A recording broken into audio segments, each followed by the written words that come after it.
Jemi në sezonin turistik, ditët e nxehta dhe zgjedhja se në cilin plazh të shkojmë, besoj se është pyetja e çdo mëngjesi. Plazhi i madh, një kryefjalë për sa muaj, edhe plazhi i madh le të themi ka qenë në vëmendje të mbrohet, ta kemi më shumë në kujdes edhe të dim më shumë për vlerat e tij. Ndoshta kur na rrezikohet diçka, atëherë kuptojmë më shumë se sa e rëndësishme është për një komunitet. Në fakt, i rëndësishëm ka qenë në qendër të vëmendjes të shoqatave jo qeveritare. Faltyre mund të themi që është ngritur zëri edhe më shumë, kjo çështje ka marrë zë edhe më shumë jo vetëm në Mal të Zi, por edhe më gjerë deri tek Bashkimi Evropian. Sot do të flasim edhe le të themi për projektet të cilat janë realizuar në mbrojtje të këtij plazhi, por projektet të cilat po vazhdojnë akoma të realizohen. Unë kam kënaqësi që këtë mëngjes të kem le të themi përfaqësues të cilët që nga fillimi kanë qenë një zë i fuqishëm, siç është mogull edhe kualiteti lokal. Mirëmëngjes Xhemal Perović, mirë se më vjen në studio. Mirëmëngjes. Mirëmëngjes Vjollca Lika Çobi, përshëndetje. Mirëmëngjesi. Do të nisim nga ajo siç edhe titullohet, le të themi një projekt I cili po realizohet së fundmi, siç është fuqizimi I zërave të komunitetit lokal, përpjekjet për drejtësi dhe sundimin e së drejtës. Tani, kur flasim për komunitetin lokal edhe le të themi për atë bashkëpunimin mes të gjithë aspekteve në komunën e Ulqinit, edhe në këtë rast I organizatave jo qeveritare, si e shohim Vjollce, dhe si nisi vetë le të themi ky projekt në këto momente? Vërtet, titulli I projektit që sa po thatë është emri një projektit I cili po realizohet, implementohet në nivel të Malit Zi, dhe që është bartës kryesore është organizata jo qeveritare MANS, si dhe nasha aksa, do të thotë veprimi jonë.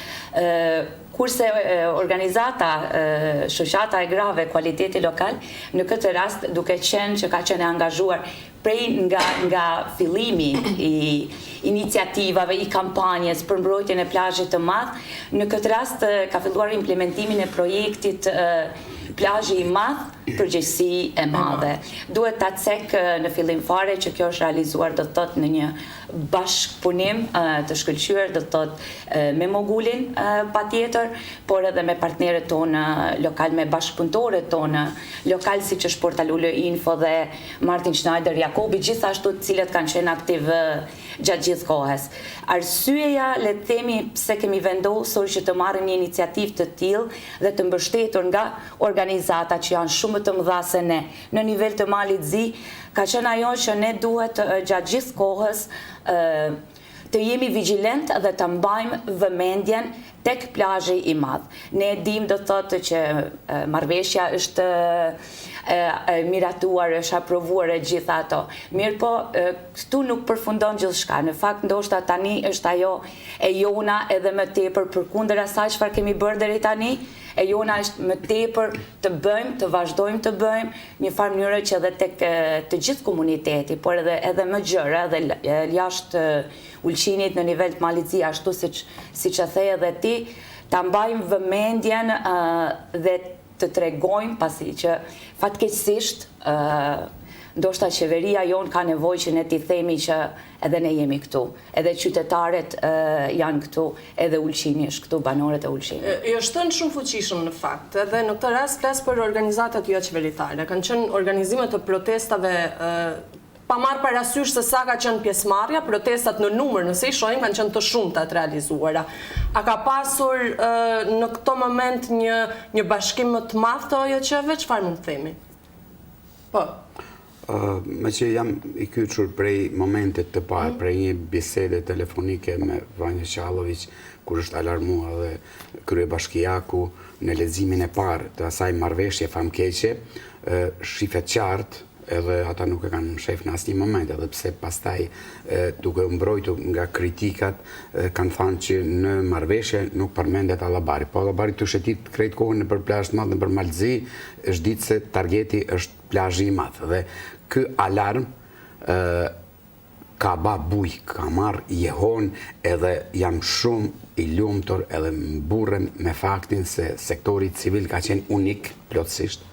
Elitat politike në Ulqin për çudi kanë qenë unike në përgjigjen, sepse ato janë shkel ligje, shkel kushtetuta, janë shkel edhe dokumentet ndërkombëtare që flasin për të drejtën e komunitetit lokal të pyetet prej fazave të para kur ka ndonjë ambicie për ndonjë projekt, prej momentit parë duhet të kyçet komuniteti lokal dhe nuk mund të veprohet ndërmerret asnjë veprim pa një diskutim publik. E kjo është bërë në heshtje, në terr, në disa metoda që nuk janë parë kur as në sistemin që ka qenë monist ose që ka qenë monolit i DPS-it, nuk kemi pas kësi lloj qasje ndaj një projekti kaq megaloman, kaq të madh, kaq i cili do të binte ndryshime katastrofale në komunitet edhe në biodiversitet. Pra, e rëndësishme është të ceket një gjë për qytetarët e Ulqinit. Do thotë, rreziku vetëm është largu në një moment, sepse rezistenca ka qenë shumë e madhe, por nuk është njanu plotësisht. Rreziku ekziston sepse marrëveshja është e sajuar në atë mënyrë që ai mund, siç e ka thënë dje në panelin ton Mishko Vuković për Fidelity Consulting, ku ti teket atyne në shtëpi tënde, në qoftë se tregon me gisht një investitor në pronën tënde, me atë marrëveshje është obligu qeveria ta ekspropriojnë, ta marrin ty dhe t'ja japin atij. Do thotë, askur gjë në këtë shtet ma nuk është e sigurt, edhe është e rëndësishme të mbahet gjallë fryma e rezistencës. Për atë arsye dhe të kemi aktivitete. A ka rënë pak, le të themi, jo e organizatave jo qeveritare, por e qytetarëve, kjo rezistencë, a ka rënë pak? Nuk e kemi testuar. Protestat kanë qenë shumë të mira, shumë të suksesshme në rrugë, bisedat me të vërtet një unitet edhe në ke qytetarët, në dukjen e parë ndoshta edhe mund të jetë ashtu, por ne do të jemi vigjilent, do të vazhdojmë me aktivitetet tona. Ky është i rastësishëm edhe shumë specifik ky projekt, se ky projekt ka lind për asaj bisedës telefonike. Ne kemi disa mjete për aktivizëm qytetar, do t'i drejtojmë juve, projekti as nuk është nuk na kanë përcjellë ne mjetet. Mjetet i paguën mansi, ne vetëm zhvillojmë aktivitetet. Cilat aktivitete gjërmë tani? Do të thotë, prej fillimit ideja ka qenë që për asnjë moment ne mos të harrojmë ato se çfarë kemi filluar dhe do të thotë mos flejmë, po ta mbajmë si temë aktuale gjatë gjithë kohës. Ndër aktivitetet kryesore ka qenë përgatitja për ekspozitën, e cila do të realizohet muajin e ardhshëm, dhe ajo ka filluar nga thirrjet bashkëpunimi me shkollat fillore dhe të mesme, ku nga ato do të thotë kemi kërkuar që nxënësit përmes panelit të vizatojnë si e shohin, të ngjyrosin, si e shohin ato plazhin e madh, kujtimet e tyre për plazhin e madh, sepse gjithë ne kemi kujtime, gjithë ne jemi të lidhur shpirtërisht, emocionalisht me plazhin e madh. Ndërsa nxënësit e gjimnazit kanë pasur konkurs të hapur për punime në ese, në poezi, në prozë, qëndrimin e tyre, opinionet e tyre, ndjenjat që i kanë ato për plazhin e madh. Dhe tani së fundmi është edhe e hapur thirrja për të gjithë qytetarët, të cilët mund të dërgojnë fotografi të vjetra që kanë nga plazhi i madh, dhe këtu duhet të them që gjithë ne kemi shumë kujtime, qoftë qaste familjare, qoftë ajo që kemi dashur ndoshta të pasqyrojmë bukurinë e plazhit të madh, dhe ne duam që në fund fare të organizojmë një ekspozitë, të kemi edhe një ndërthurje gjeneratave, do të thotë që nga fëmijët, të rinjt, edhe gjeneratat më të moshuara, dhe një farë mënyre të japim mesazhin që ne jemi në gjithë këtë, ne jemi të gjithë së bashku, do thotë përkundër moshave, përkundër gjitha pjesëve tjera. Dhe aktivitetet tjera do thotë tani që kemi filluar janë edhe takimet, të cilat janë të parapara, mund të them ndoshta me gjithë ato akteret kryesor relevant që janë për këtë pjesë, duke filluar nga ato me përfaqësues të sektorit civil, të bashkësive lokale, të medias, pastaj me përfaqësues të bizniseve, sipërmarrës, si dhe në fund fare do të kemi edhe takimet me përfaqësues të pushtetit vendor, institucioneve përkatëse, dhe gjithë kjo me qëllimin që ne të gjithë së bashku një farë mënyre të reflektojmë të shpalosim, sepse një farë mënyre ne gjithë jemi të kyçur, ne gjithë ndoshta një farë mënyre, ndoshta kemi edhe një çik faj. Në shumë aspekte, në shumë fusha, të reflektojmë edhe nga ajo pjesë edhe në të njëjtën kohë të mendojmë se si ne mund të kemi një qasje më të mirë, më të strukturuar, më të organizuar, pasi që e gjithë fushata tani ka qenë e bazuar në vullnetin e mirë. Çdo gjë ka ardhur ashtu ad hoc me një heran dhe fatmirësisht organizatat jo qeveritare kanë pasur vullnetin e mirë, kanë pasur dëshirën, ato që ndiqen nga këto parime. Mirë, po diçka që është vërtet e nevojshme është që ne të kemi një qasje pak më të strukturuar, pak më institucionale, ku ne bashkohemi më shumë rreth një qëllimi, por me një lloj strategjie. Jo tani ne të zgjohemi në mëngjes dhe të na vi dikush tek dera. Duhet në ndihmoj regjia të kthehemi edhe një herë kësaj pjesës së fotografive. Mund ta kemi në ekran në këtë momente, sepse duhet ndalim tek diçka e rëndësishme që e the Vjoll, të gjitha gjeneratat. Edhe kur flasim për gjitha gjeneratat, mund të themi që plazhi i madh ka bërë që të rinjt, të flasim nga mosha 18 vjeç, edhe mosha më e madhe, të fillojnë pak të lexojnë edhe dinë më shumë për ligjet, se ndoshta edhe këtë mangësi e kemi. A i njohim mirë, a dim në fakt se cilat ligje janë shkelur me këtë marrëveshje? Shumë në një mënyrë na ka ndihmu kjo marrëveshje dhe kjo aferë korruptive, padyshim, na ka ndihmu të reflektojmë edhe të shohim çfarë vlere kemi me të vërtetë. Pra, plazhi i madh se ka ndodhur shumë anekdota përsiten, njëra prej tyre ka qenë kur ministresha ka thënë pse komuna Ulqinit ja ka ofru Adën e nuk e ka ofru plazhin. Ada është zonë e mbrojtur, është e kundërta, nuk është Ada e mbrojtur, por plazhi i madh është përmendore e natyrës prej vitin 68 të shekullit të kaluar.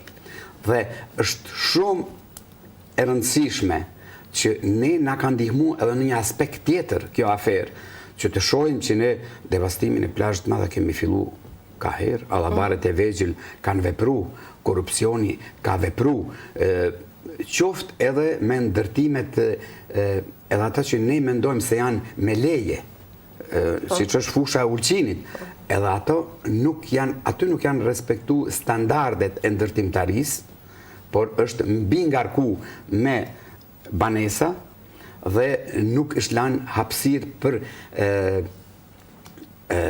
ata strukturat tjera që shkojnë me një pjesë urbane të një qytetit, siç janë parqet për fëmijë, siç janë hapësirat e gjelbërta, siç janë ambulanta, çerdhet e tjerë, nuk është lanë për aktivitete sportive, për shumë çka.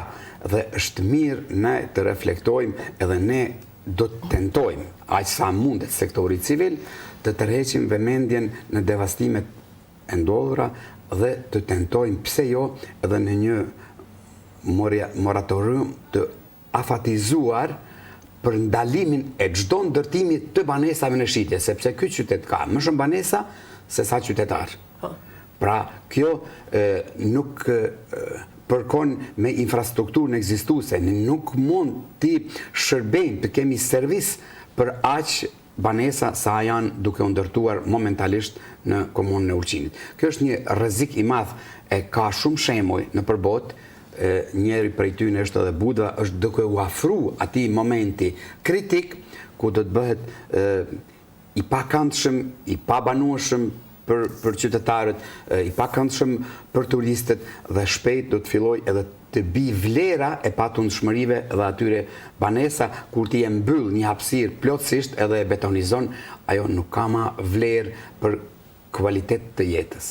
Tani, nga një përvojë personale gjatë këtyre ditëve është që në plazhet e Ulqinit, në shumicën e tyre, viteve të kaluara ka qenë që kush është nga Ulqini, nëse shkon pas dite, nuk paguhet ajo çadër.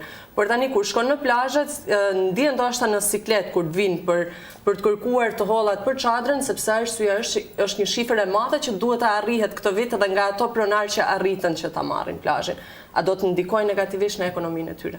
Me siguri do të ndikojë negativisht, po jo vetëm në atë, por në ofertën plotësisht turistike, sepse dihet se vlera kryesore, kvaliteti kryesor i qëndrimit të një turisti në një vend është përjetimet e bukura.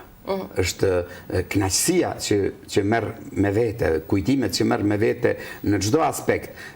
Mirë po, kjo luftë e egër vetëm për profit do të na shpij në një deregje të keqe, si thot populli. Do të vim në një situatë që këto vlera që i kemi mos ecin për krah me një atë që quhet sot zhvillim i qëndrueshëm, bile edhe ajo ka ndru emën, thuhet zhvillim i urtë, i mençur, duke mendu për gjeneratat që vijnë, nuk bëhet asnjë hap i cili do të pengoj zhvillimin në të ardhmen.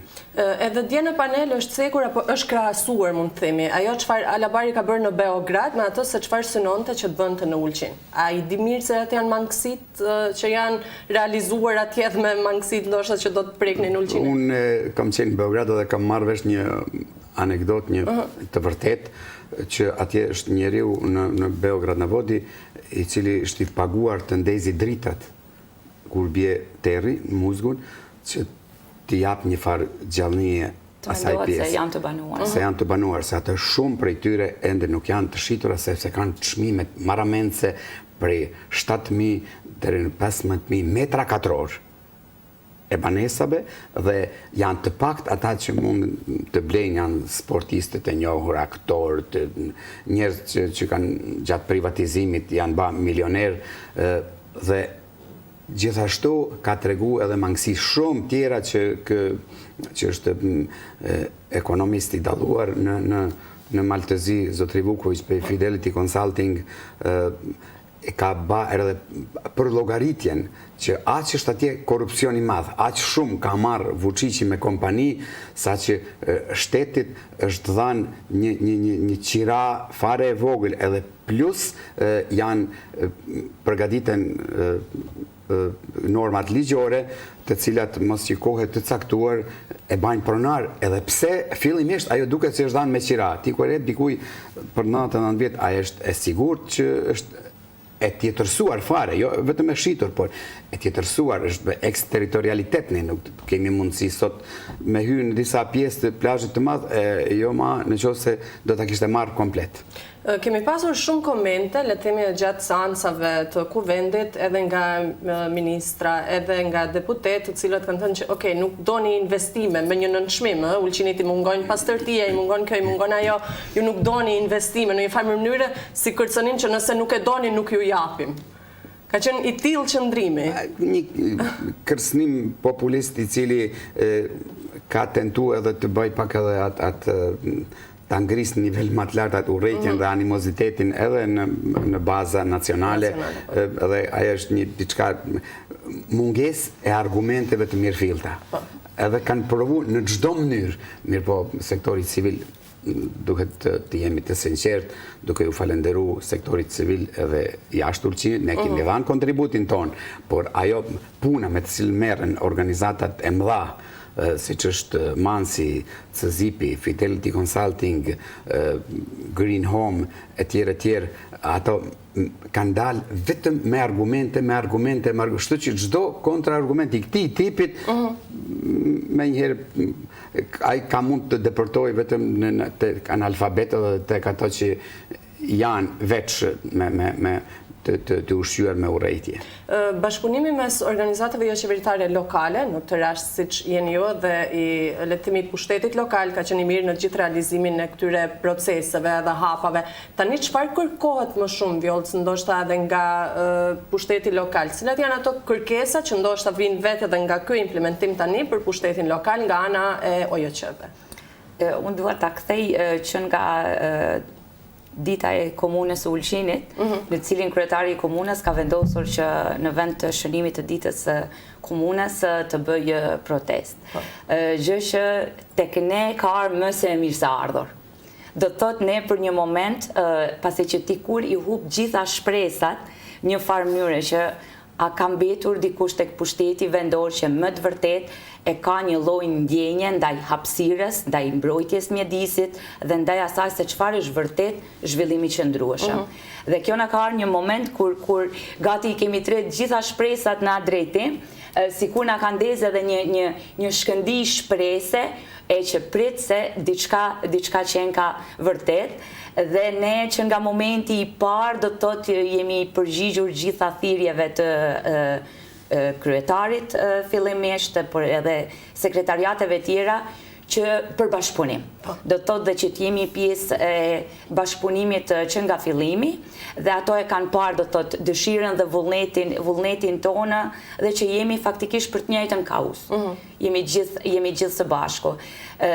Por unë e thash edhe më herët, ajo çfarë na mungon ne është diçka që është e mirë menduar, që është e strukturuar, dhe një farë mënyrë ajo çfarë i mungon pushtetit vendor në këtë rast është një bashkëpunim i mirëfillt me organizatat jo qeveritare. Dhe ato organizata jo qeveritare të cilat janë aktive në fusha të ndryshme, pasi që secila nga organizatat që veprojnë, qoftë nivel lokal, por edhe në nivel shtetëror, e ka një fush, e ka një ekspertizë të tyre. Mbrojtja do të thotë plazhit të madh nga shoqatat jo qeveritare në nivel të Malit Zi ka shkuar aq bukur e organizuar për vetë faktin sepse shoqatat e kanë ndarë mes vete secili pjesën e ekspertizës së vet. Do të thotë ne kemi pak atë sikur tani ta them të marr shembull vete, sikur unë jam eksperte për të gjitha. Unë nuk mund të jam eksperte edhe për hapësirën, edhe për mbrojtjen e mjedisit, edhe për urbanizëm, edhe për të gjitha. Dhe vetë mënyra se si ato janë organizuar është një shembull shumë i bukur, do të thotë që ne ta vazhdojmë edhe të kemi një si themi shembull për të ndjekur në nivel lokal. Edhe besoj që pushteti vendor në këtë rast e ka parë që kur vjen fjala për çështje të tilla, sektori civil e ka aleatin kryesor. Sepse ne jemi këtu për të bashkëpunuar edhe për çdo gjë që është në të mirë të qytetit, në të mirë të qytetarëve, në fundit në të mirë të gjithë ne. Dhe sa më parë do të thotë që ne ulemi dhe një farë mënyre bashkëpunojmë në këtë drejtim, ne dhe do të kemi një qasje më serioze, themi, tek e fundit edhe afatgjate. Edhe kjo mendoj unë që është kryesorja. Një ndër rezultatet edhe që presim do të thot nga kjo iniciativë është që vërtet të ulemi, të krijojmë edhe një rrjet lokal i cili do përbëhet nga përfaqësues të pushtetit vendor, përfaqësues të sektorit civil, përfaqësues edhe të bashkësive lokale të cilat janë fare të anashkaluara përkundër asaj që flitet për reformën e bashkësive lokale, dhe gjithë ne së bashku të kemi një qasje të strukturuar dhe një qëndrim që në fund fundit ne të kemi një lloj strategjie. E jo më jemi kështu pa përgatitur. Vërtet, tani më lejo të bëj një pyetje, ndoshta do të ishte më mirë që t'ja bëja dikujt nga pushteti lokal, por e di që je i kyçur gjatë gjithë jetës tënde, në gjitha edhe i njeh mirë gjitha procedurat. Në këtë moment kur flasim për atë që ndoshta mund na vijë dikush në oborrin ton të shtëpisë dhe ta marr pa na pyetur. Çfarë duhet të bëjë në këto momente qeverisja lokale me një marrëveshje të nënshkruar për cilat ndoshta duhej të ishte mënyra që ato mos lejonin, kishin një ligj apo le të themi një qëndrim të tyrin që gjërat të tilla mos mund të jenë të ligjshme, thojza nëse them për komunën e Ulqinit. Pikë pari duhet, atë kam thënë edhe në protest, duhet të vazhdohet me këtë unitet. Do të thotë të jenë një zëri të gjithë. Ajo na ndihmon edhe ne sektorit civil, i ndihmon edhe secilit qytetar. Edhe këtë fjali e kam thënë që më kanë thënë nuk ka qenë vendit të thush atë. Ne do të përcjellim me vigjilencë sepse të jemi fare të sinqert. Janë në pyetje para shumë të mëdha.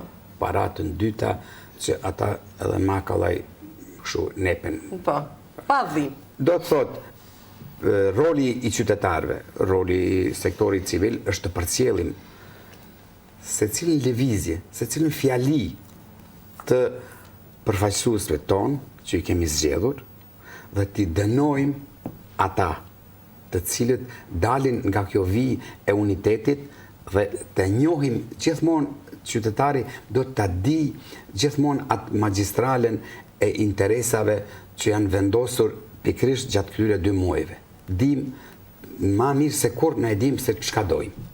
Ne në qoftë se thojmë që dojmë zhvillim, dojmë atë zhvillimin që përmendëm, cili na përshtatet neve në mënyrë kulturologjike, qytetarëve, komunitetit lokal, biodiversitetit, pse jo, të gjithë atyre vlerave që ne kemi dhe i posedojmë, se nuk është këtu një shkretir e Arabisë, por është zonë e mbrojtur, duhet të jetë e mbrojtur dhe të çohet në nivel më të lartë. Ne kemi këtu vlerat që duhet të jenë të mbrojtur në UNESCO, komplet delta e Bunës, edhe me Adë, edhe me Krypore, edhe me plazhin e madh, edhe liçeni i Shasit, të gjitha ato janë një pjesë, ne jemi të kyçur edhe në një rrjet të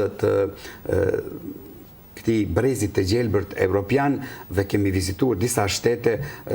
Gjermania, për shembull, e ka shpall vitin e kaluar zonë të UNESCO-s linjën e kufirit të Gjermanisë perëndimore me Gjermaninë lindore, sepse është një zonë që me që ka qenë perdja e hekurt edhe është mbrojt me armatim dhe ka pas edhe tentime për ratisje, vrasje etj.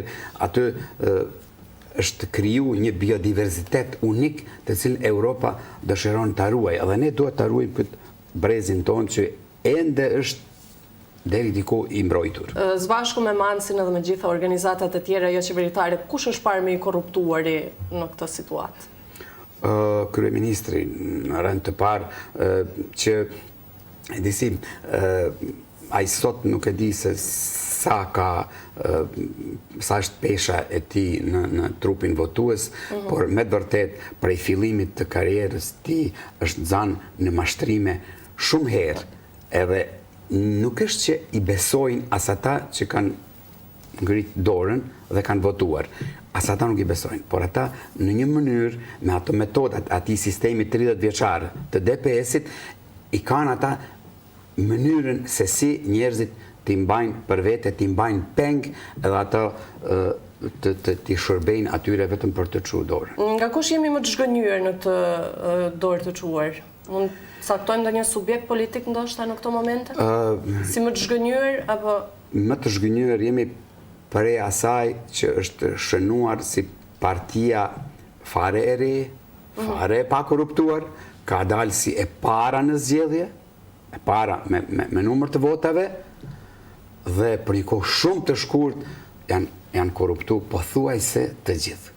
Por, sidoqoftë, fushata jonë ka arrit sukses shumë të madh, ata kanë tentu që me këtë zhvillim, me këto miliarda që ato i përmendin, 81 deputet kanë me bile kemi arrit edhe të zvoglojmë në 41, 41. Të hënën kush do t'jenë panelistët? Të hënën për, le të themi, për çfarë do të flasim jo, se do të flasim për plazhin e madh, por më kë do të flasim? Të hënën do të thotë dje ishin përfaqësues të sektorit civil, medias edhe përfaqësues të bashkive lokale. Dhe vërtet ishte një kënaqësi ta dëgjonim panelistin që është Miloš Vuković nga Fidelity Consulting. Kurse të hënën do të thotë takimi është me përfaqësues të bashkësive lokale gjithashtu, por edhe të bizneseve, si përmarrës, por edhe aktivistë të tjerë. Ne për secilin takim jemi munduar të përzgjedhim panelistë të tillë, të cilët më të mirë, të cilët vërtet kanë çfarë të ndajnë, çfarë të shpalosin, por edhe në të njëjtën kohë një farë mënyre të na ndihmojnë edhe ne në nivel lokal se si ne të organizohemi më mirë dhe çfarë duhet ne të kemi në ngritjen e kapaciteteve tona. Të hënën janë të parashikuar është një ndër panelistët është Darko Savelić, cilin e gjithë e njohim tashmë, ai është vërtet një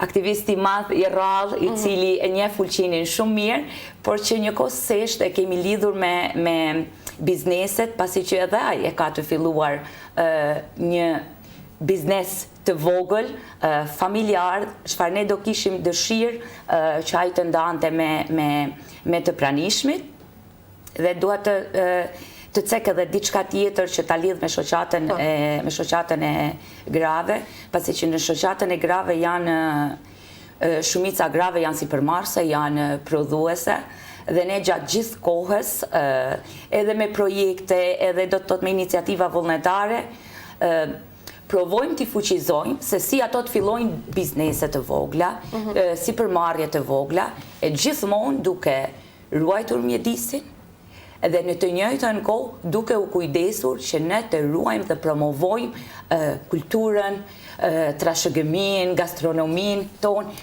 atë për çka ne vërtet jemi krenar. Dhe është një paradoks i madh në këtë rast. Është një paradoks i madh, sepse kur flasim për gratë ne kemi folur për gjitha ato recelet e tyre dhe çdo gjë që bëjmë, edhe le të themi qëllimi ka qenë që le të bëhen pjesë e restoraneve, le të bëhen pjesë e plazheve për të shtuar edhe të pasuruar më shumë ofertë. Na vjen në këtë moment dikush që jo që ka pjesë nga, le të themi, tradita jonë, po as që e njeh ndoshta. Patjetër. Kështu që as që e njeh, në fakt që edhe na konsideron sikur s'kemi traditën, Xhamali e tha më herët, ne nuk jemi shkretë të tjerë. Ne nuk jemi shkretë të tjerë, ne jemi do të thotë një qytet me traditë, me histori, edhe çfarë është më e rëndësishme, ne jemi krenar për atë pjesë. Ne jemi krenar edhe ndoshta në gjithë gjeneratat edhe më të moshme, por edhe ne ashtu ndoshta unë jam edhe mësimdhënëse. Ashtu i mësojmë edhe fëmijët tanë që të kenë atë ndjesinë për vendin. Për vendin e vetë, do të thotë edhe për gjithë atë se çfarë përfshihet. Dhe paka shumë kjo është edhe arsyeja për takimin e të hënës, dhe pse është zotëri Saveliqi një ndër panelistët, dhe takimi tjetër do të jetë me përfaqësues të institucioneve, të pushtetit vendor, ku do kemi do të thotë kënaqësinë të kemi një panelist tjetër, një aktivist i cili me vite do të thotë merret, është aktiv në sektorin civil, i cili është fillimisht nga organizata KOD, kurse tani është edhe këshilltar në Kuvendin e Podgoricës, është Sërgjan Periq. Mos ta anashkalojmë se panelisti i dytë të hënën do të jetë kolegu juaj Daniel Gariq, i cili ka atë emisionin e njohur Ekovizia dhe shquhet për një qëndrim shumë kritik ndaj pushteteve edhe më përpashëm, edhe tani për tentimet e tyre për devastimin e natyrës edhe vlerave të kanjoneve, të lumejve, të gjitha atyre vlerave që Mali Izi ka Daniel Gariq. Edhe diçka të fundit, me qenë se jemi në minutat e fundit, qëndrimi i ndërkombëtarëve në këto momente, si e shihni? Me qenë se edhe këto bashkëpunimet e juaja janë të lidhura me to. Qëndrimi i ndërkombëtarëve, siç e kemi analizuar ne në grupin e OJQ-ve, që jemi aktiv çdo ditë, kemi edhe Viber grupën, është, ja kemi gjetë pse hi.